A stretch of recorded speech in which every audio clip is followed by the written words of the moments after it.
Hola, buscador de misterios. Soy Adrian Douglas. Para este nuevo video, te he preparado una historia con la esencia de misterio que te encanta. Esa mezcla de realismo mágico andino, una atmósfera cargada de bruma y la eterna pregunta sobre qué se esconde tras el velo de lo cotidiano. Imagina caminar por las calles que crees conocer, solo para descubrir que el suelo que pisas guarda secretos que no quieren permanecer enterrados.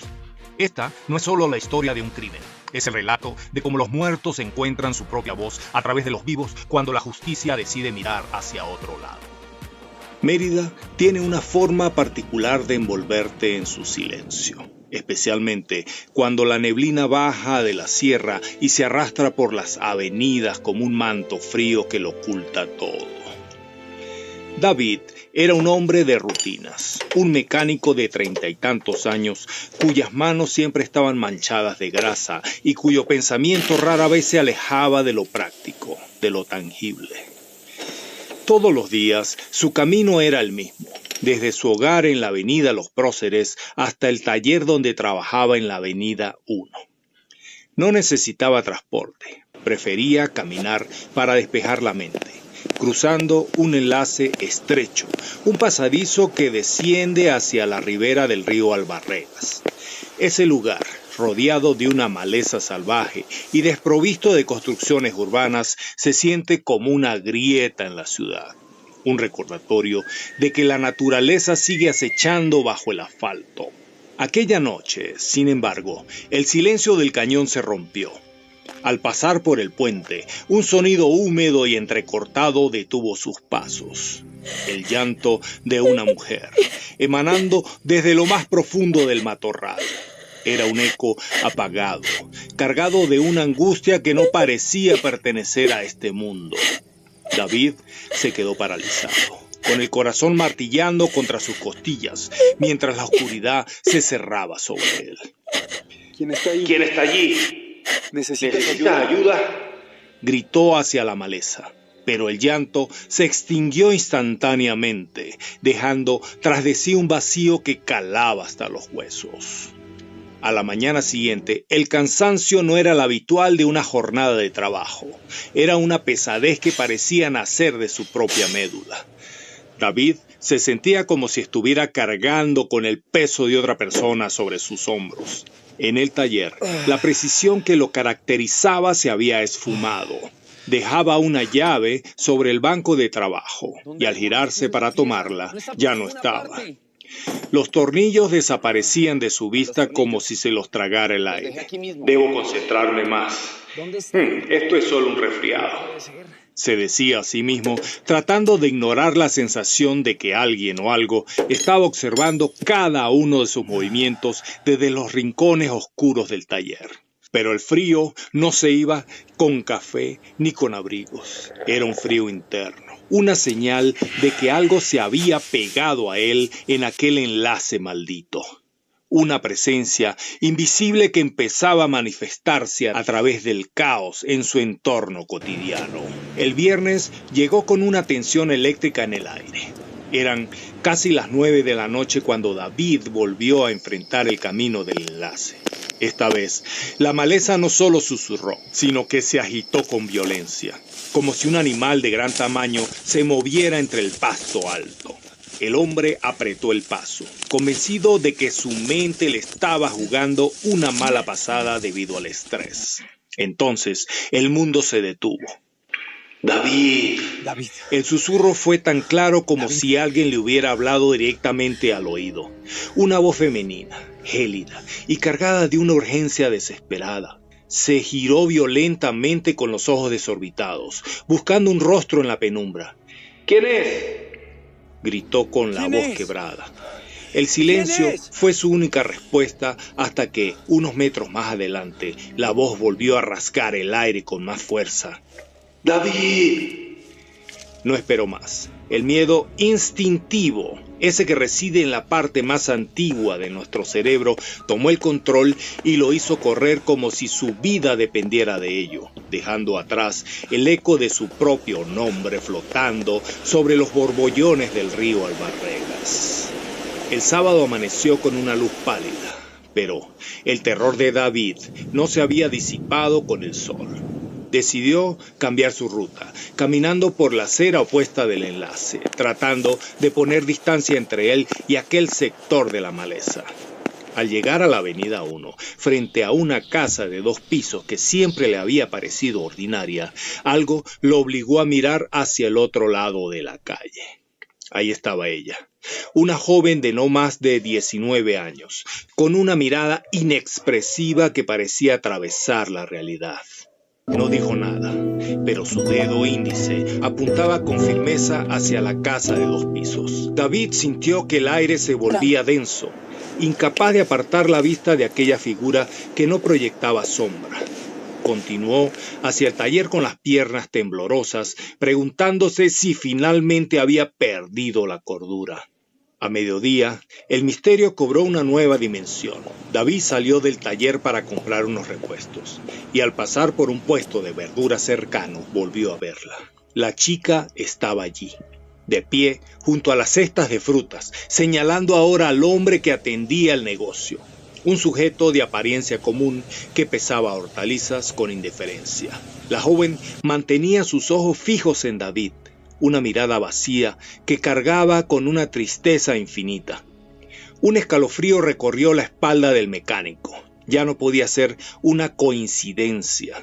Aquella aparición estaba marcando puntos en un mapa invisible, conectando lugares y personas con una precisión aterradora que él aún no lograba comprender, pero que sentía como una responsabilidad impuesta desde el más allá.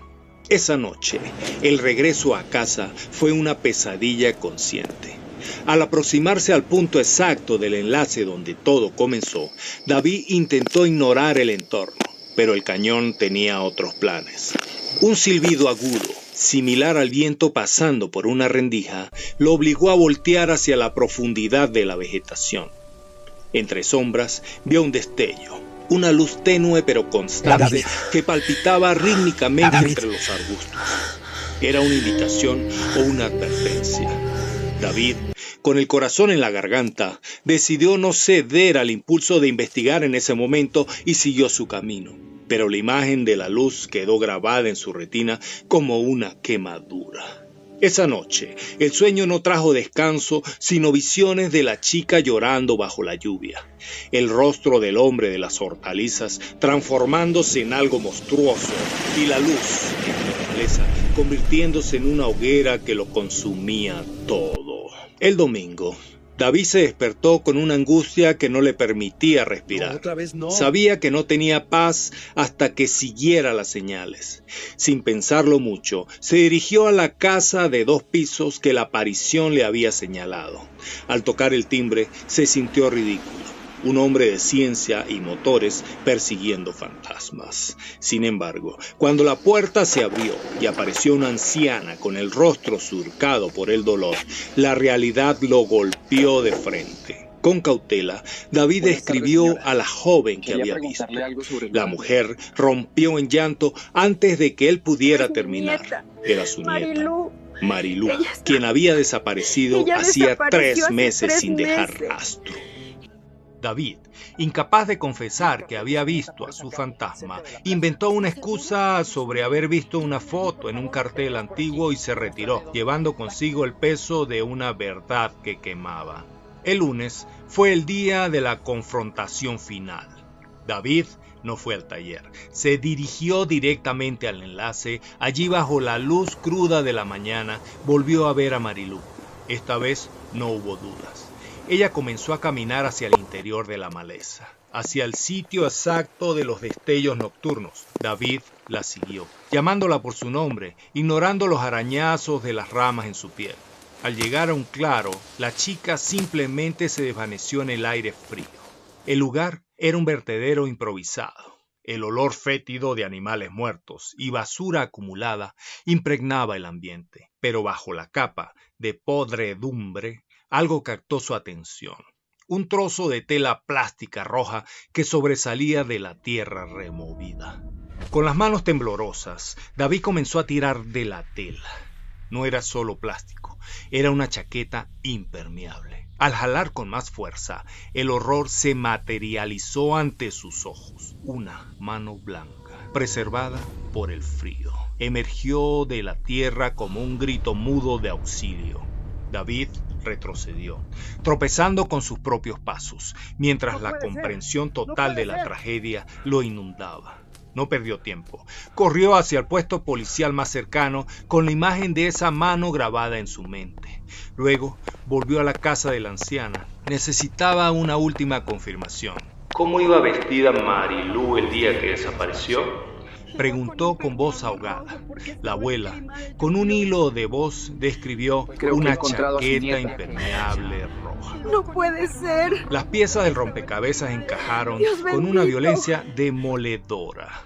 El hombre del puesto de frutas. El sector donde Marilú había sido vista por última vez. El enlace solitario donde su cuerpo fue desechado. Todo era parte de una coreografía espectral diseñada para que el crimen no quedara impune. Marilú no estaba asustando a David, lo estaba guiando. Había utilizado el cansancio, la pérdida de herramientas y los susurros para romper la barrera de su escepticismo. El espectro buscaba algo que los vivos le habían arrebatado: justicia y un lugar digno donde descansar. El silencio del río Albarregas ya no era un escondite para el asesino, sino el escenario donde la verdad finalmente vería la luz. David nunca volvió a ser el mismo mecánico de antes, aunque el asesino fue capturado gracias al hallazgo del cuerpo y las pruebas recolectadas en el puesto de hortalizas. David seguía sintiendo el frío en sus huesos cada vez que pasaba por el enlace. A veces, en las noches de neblina espesa, juraba escuchar un susurro que ya no era de dolor, sino de una paz profunda que se perdía en el viento de las montañas.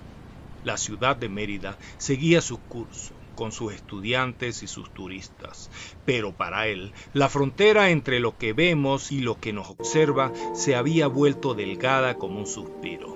Ahora sabía que cada rincón oscuro, en cada eco del cañón, hay una historia esperando ser escuchada por alguien lo suficientemente valiente para no salir corriendo. Y así, buscador de misterios, nos enfrentamos a la realidad de que no siempre estamos solos en nuestras caminatas diarias. Si te ha gustado esta historia y sientes que el velo del misterio te ha tocado hoy, no olvides darle like para que este relato llegue a más almas curiosas. Suscríbete al canal Storyteller World y activa la campana. Aquí siempre tenemos un lugar junto al fuego para quienes no temen a la oscuridad. Déjanos tus comentarios. ¿Alguna vez has sentido que algo invisible intentaba guiarte? ¿Has escuchado tu nombre cuando no había nadie cerca? Te leo aquí abajo, en la penumbra de los comentarios. Hasta el próximo susurro.